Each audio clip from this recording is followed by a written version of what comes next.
Hello, everyone, and welcome to Morning Shot. A breaking news on the Morning Shot channel. The High Court in the Northern Cape has come out with a judgment about the South African Police Service. It doesn't seem to be a very good judgment for SAPS, but on the ground, we have Nelson the Seagull explaining exactly what the court said to SAPS. Nelson, are you there?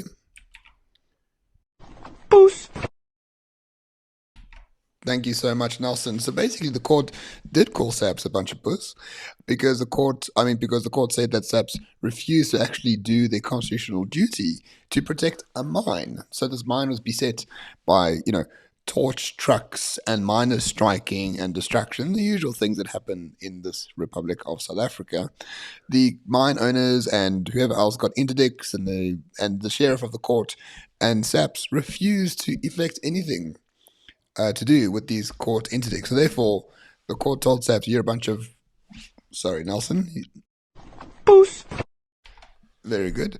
And therefore, the court is starting to understand, and I'm going to quote verbatim, why operations like Afriforum and Operation Tadula with Nhlanhla Lux, our friend, are gaining steam and are actually very, very popular because essentially what is happening is SAPS refuses to do the work themselves, what they are paid to do.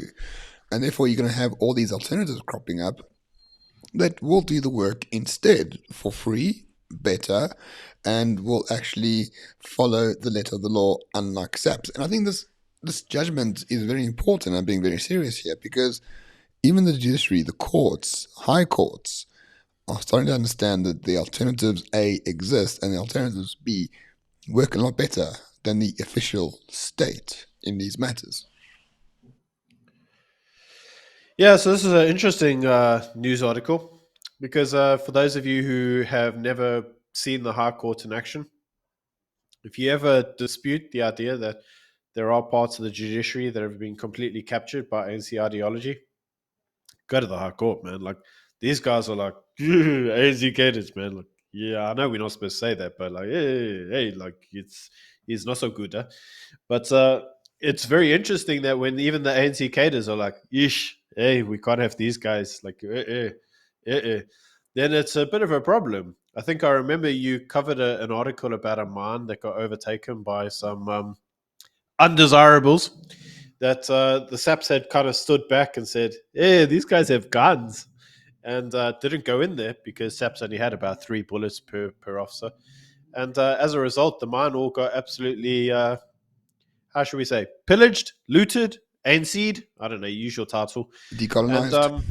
decolonized. And so as a result, those mining companies suffered some losses. I wonder why. But so what's actually now happened is that Afriforum have recently been patrolling the north of the country, the borders, because they're saying some of the farm members around the north of the borders are finding a lot of illegals going over their land. I know Lux would be very surprised because he's all for the foreigner and he's like, "Yeah, come this side." But apparently, there's a lot of illegal people crossing the borders. And as we all know, Delil put up a brilliant washing line, I mean, fence, as a border post. So people would never cross that washing line. I mean, they might get hit in the face with someone's panties. So the reality of the situation is AfriForum said in order to fulfill that mandate that they would do some kind of neighborhood watch and protect the borders.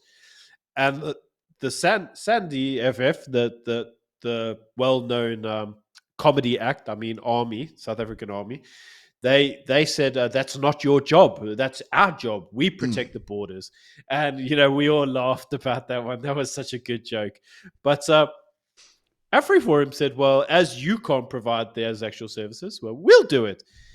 And, those comedians at the army said, hey, Futek win. So as a result, no one's been doing it. And now they've obviously gone to courts, and the courts are like, hey, look, maybe you need to let the whitey, let the Afrikaner, he'll protect the border because you know what he will do? Turn up.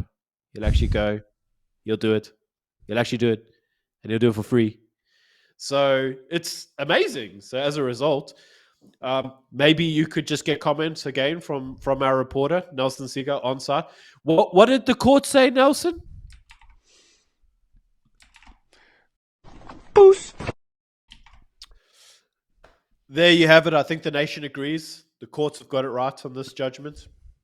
Yeah, no, they certainly do. And it's interesting to me because, on a more serious note, if you look at jurisprudence before or precedent before, the court was very worried about rules. Like, the state must do this and the state must do that. And according to the rules, the state is responsible for X, Y, Z. Now, not so much anymore. The courts are realizing that the rules say the state is responsible for X, but the state never does anything about X. So the courts are quite willing to rule against the formal rules, but within the spirit of human dignity and human rights. Because if the borders aren't patrolled, for example, that might impact on the human dignity of South African people in some sense. So they would rule on protecting that dignity rather than protecting the rules as stated in the constitution or regulations or whatever the case might be. And I do expect this sort of jurisprudence to carry on for quite a while in terms of what is best for South Africans, not what the rules say. And that's an important critical juncture that we are seeing in our jurisprudence right now, which accelerates the enclave system essentially. The demise of the ANC and the state and the whole state edifice and the big state and the developmental state and whatever the latest buzzword from the WEF is this week. But, the point is that what it does show you is our constitution is pretty robust.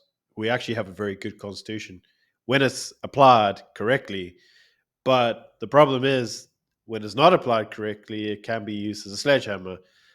But I think even the judges, when they have no electricity and they're having load shedding and they're having water shedding and their house is being burgled and their lives are being threatened, even our judges are nah, you're okay. I mean, remember, even the looting's going to affect the judges. The mass riots, the burning down of shopping centers, it's going to affect even our own judges. In fact, there's one of our judges right now. So I can see, Ramon, you're in bed with the judges of this country. I knew you were a white monopoly capitalist. I knew you were capturing the judiciary. No, shame. I mean, the salaries have been increased because the civil wage bill is too high, so they asked for extra jobs on the side. So I said yes. But seriously, I think this is important for people to understand, and this is going to accelerate the enclave system. This is going to accelerate all the things that we like, because the courts are starting to understand that the ANC cannot be trusted. The state itself Yeah. cannot be trusted to fulfill its constitutional obligations, and therefore, it's not saying that Afriforum is correct to try to fulfill those on the side, but they're saying we understand why they are trying to do so, and that is just going to accelerate and make South Africa, well, not a state anymore, which is what we want. There you have it. There you have There it. you go. As per usual, Joe, folks, if you never heard of those white racists, those white monopoly capitalists, those white supremacists known as Afriforum, check out their website and give them a little bit of support. There you go. Free plug for them. Not even an ad. Thanks, everyone. See you soon. Bye.